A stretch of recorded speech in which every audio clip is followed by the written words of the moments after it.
திரு பிரபஞ்சன் அவர்கள் எழுதிய ஒரு குடும்ப சிறுகதை. அப்பாவுக்கு தெரியும். கேட்கலாமா? குளித்துவிட்டு வந்த சங்கரனுக்கு ஓர் ஆச்சரியம் காத்திருந்தது. மேஜை மேல் ஒரு சட்டையும் பேண்டும் துவைத்து இஸ்திரி போட்டு வைக்கப்பட்டிருந்தது. சட்டை வெள்ளை சட்டை. அவனோ லாண்டரியோ எந்த காலத்திலும் தராத வெண்மை நிறத்தில் துவைக்கப்பட்டிருந்தது. அது சோப்பும் உழைப்பும் மட்டுமா துவைப்பது? அக்கறையும் கூட வேண்டும். தன் மீது இவ்வளவு அக்கறையாக, தன் ஆடையை இவ்வளவு நேர்த்தியாக துவைத்து வைத்திருப்பது யாராய் இருக்க முடியும்? இடுப்பில் கட்டிய துண்டோடு வெளியே வந்தான் சங்கரன். அடுப்பறையை எட்டி பார்த்தான். என்ன வேணும் என்றால், அங்கு குக்கரில் இருந்து இட்லிகளை எடுத்து வைத்துக் கொண்டிருந்த சுமதி. அம்மா இல்லையா? என்ன வேணும் என்கிட்ட சொல்லுங்களேன். என் சட்டையை துவைச்சது யாரு? நான் தான். ஏன் செய்யக்கூடாதா? அதுக்கில்ல, ரொம்ப நல்லா இருந்துச்சு. எதுக்கு உனக்கு வீண் சிரமம்? தேங்க்ஸ் என்று ஒரே வார்த்தையில் அவனை வெட்டி கொண்டு தன் காரியத்தையே கவனமாக தொடர்ந்தாள் சுமதி.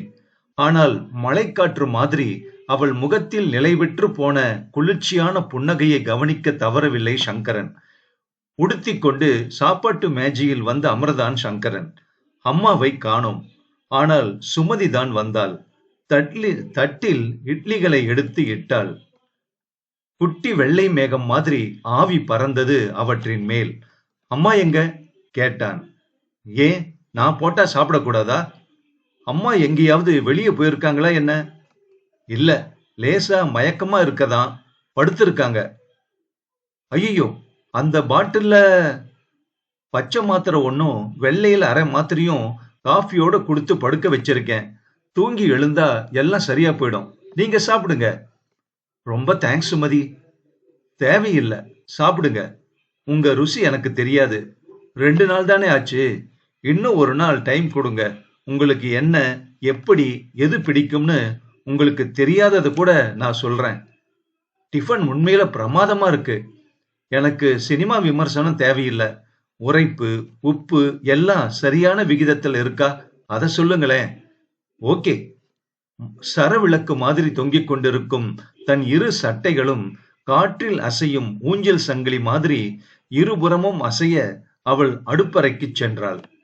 உண்டு முடித்து காலணி அணிய வந்தவன் அன்றைக்கு 2ஆம் முறையாக திடுக்கிட்டான்.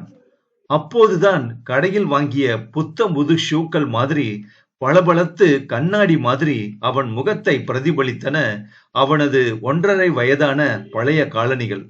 இதுவும் நீதானா? ஆமா என்று சொல்லவில்லை அவள்.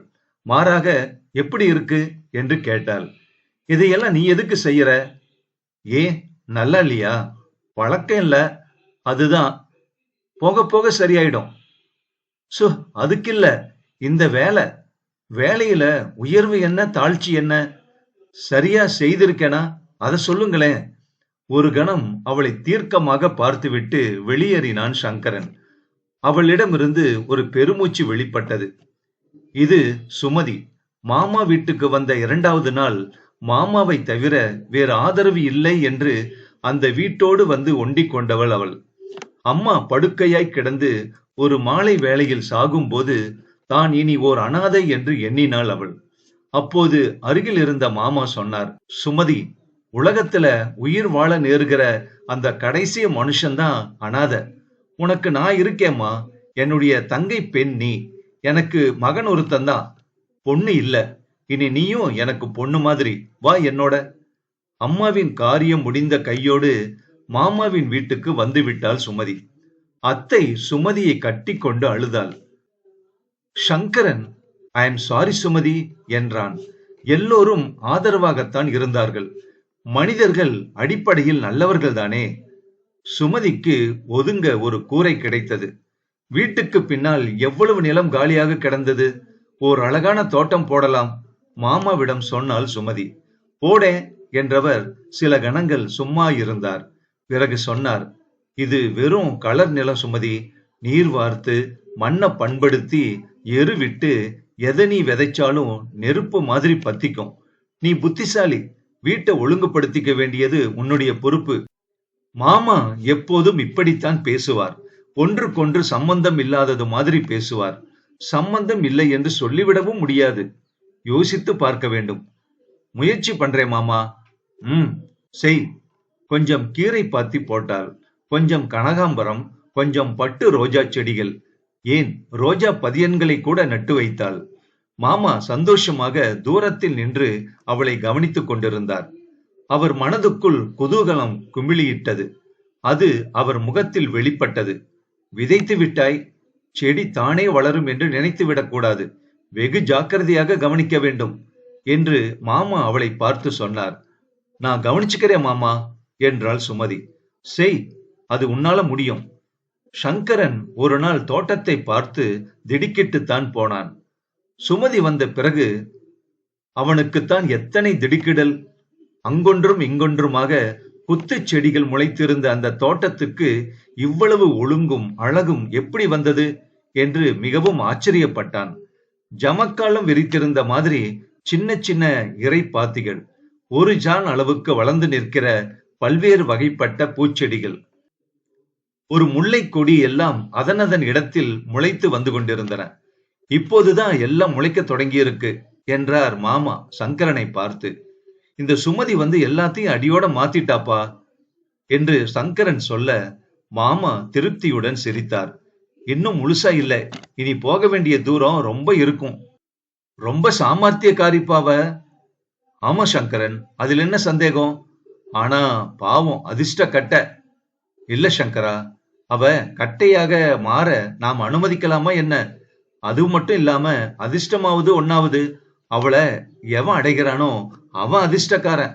ஆமாப்பா, நிச்சயமா என்றான் சங்கரன். தோட்டம் மட்டும் இல்லை, அவன் அறையை கூட அவள் மாற்றி அமைத்துத்தான் இருந்தாள்.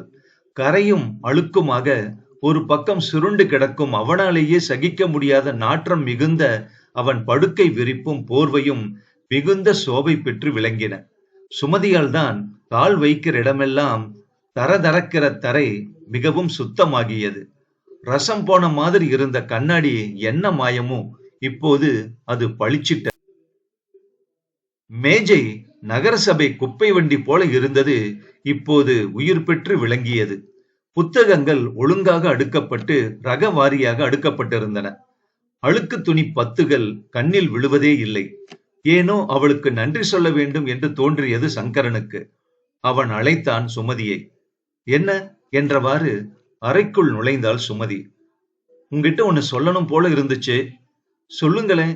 அவள் கால் விரலால் தரையில் கோடு கிழித்தாள். சொல்லுங்களேன். ஒண்ணுமில்ல, உனக்கு நன்றி சொல்லணும்னு தோணுச்சு. நன்றியா? அவள் முகம் சுருங்கியது. நான் வரேன் என்று சொல்லிவிட்டு உடனே மறைந்தாள் சுமதி. செடிகள் நன்கு செழித்து வளர்ந்து விட்டிருந்தன. திட்டமிட்டு வளர்த்த ஒரு நந்தவனம் மாதிரி இருந்தது தோட்டம். அத்தைக்கு சமையலுக்கு கீரை கிடைப்பதில் மிகுந்த திருப்தி. சங்கரனுக்கு நண்பர்களை அழைத்து வந்து தோட்டத்தை காட்டுவதில் பெருமை. மாமாவுக்கு ஏதோ ஒன்று வளர்வதில் மகிழ்ச்சி. அத்தை கீரையை பறித்துக் கொண்டே சங்கரனிடம் சொன்னாள். சுமதி மாடியில் வற்றல் பரப்பிக் கொண்டிருந்தாள். என்ன கையிடா இது? எதை தொட்டாலும் தொலங்குது, எதை வச்சாலும் விளங்குது. மரம் நட்டா தோப்பா விளையுது, வாழை வச்சா கனியா பழுக்குது. உடம்புக்குள்ள எத்தனை பலம், மனசுக்குள்ள எத்தனை அழகு. சங்கரா, நான் ஒன்னு சொல்வேன், போய் கேப்பியா? சொல்லுமா. அம்மா சொன்னது சங்கரனுக்கு பிடித்துத்தான் இருந்தது. நீயே அவகிட்ட பேசு, முன்னால அப்பா கிட்ட கேளு. கேட்டான். அவர் சொன்னார், கேள், அதில் தப்பில்லை. ஆனா ஒண்ணு, அப்பா அம்மா இல்லாதவ, தம்மையே அண்டி இருக்கிறவ, அதை நினைக்க வைக்கிற மாதிரி நீ பேசிடக்கூடாது. நீ எப்படியோ அது மாதிரிதான் எனக்கு அவ. ஏன், உன்னை காட்டிலும் அவ எனக்கு வசதி. ஜாக்கிரத என்றார் அப்பா கராராக. எனக்கு தெரியாதாப்பா என்றான் சங்கரன். பட்டு துணியை தொட்டு பார்ப்பது மாதிரிதான் சங்கரன் சுமதியுடன் பேசினான். ஆனால் அவனை அறியாமல் அவனாலேயே ஒரு பிளவு ஏற்பட்டு விட்டது. நான் உன்னை விரும்ப காரணம் அவன் யோசித்து விட்டு சொன்னான். இந்த வீடு உன்னால அழகாயிடுச்சு. இந்த வீட்டை உரு தெரியாம மாத்தி அமைச்சிட்ட. என்னுடைய அறைக்கு இவ்வளவு அழகு இருக்குன்னு எனக்கே தெரியாம இத்தனை நாள் இருந்துச்சு. இந்த தோட்டம் எல்லாமே மாறிடுச்சே. நீ எனக்கு மனைவியா வந்தா என்னுடைய வாழ்க்கையும் இந்த வீடு மாதிரியே பிரகாசமா இருக்கும். அவள் யோசித்துக் கொண்டே நின்றாள். என்ன யோசனை சுமதி? வேண்டாம், உங்களுக்கு என்ன காட்டிலும் நல்ல மனைவி கிடைப்பா கூறிவிட்டு சுமதி போய்விட்டாள். சுமதி தோட்டத்தில் செடிகளுக்கிடையே ஒரு செடியாய் இருந்தபோது மாமா சொன்னார், சுமதி, சங்கரனை மறுத்துட்டியாமே, அதுக்கு உனக்கு சுதந்திரம் இருக்கு. மனசுக்கு பிடிக்கலன்னா அப்புறம் என்ன விவாகம்? ஆனா அதுக்கு ஏதாச்சும் குறிப்பிட்ட காரணம் ஏதாச்சும் இருக்காமா? சொல்லலாம்னு நினைச்சா சொல்லு என்று சொன்னார். அவள் பதில் சொன்னாள், மாமா, அவர் இந்த வீட்டையும் தோட்டத்தையும் ஒழுங்குபடுத்தினவளதான் பார்த்தாரு. அவளதான் கட்டிப்பேன்னு நினைச்சாரு மாமா. என்ன அவர் பார்க்கலையே. மாமா அப்படியே மரத்து போய் நின்று விட்டார். பிறகு சொன்னார், சரி விடு சுமதி, செடிகள்லாம் இன்னும் ஆழமா வேர் பிடிக்கல போல இருக்கே, கவனி. சரி மாமா என்றாள் சுமதி. அப்பாவுக்கு தெரியும் சிறுகதை முற்றும். இந்த கதை 1987 வெளியான ஒரு அருமையான குடும்ப சிறுகதை. மனிதர்கள் ஒவ்வொருத்தருடைய மன ஓட்டத்தை புரிஞ்சுக்கிறது ரொம்ப ரொம்ப கஷ்டம்.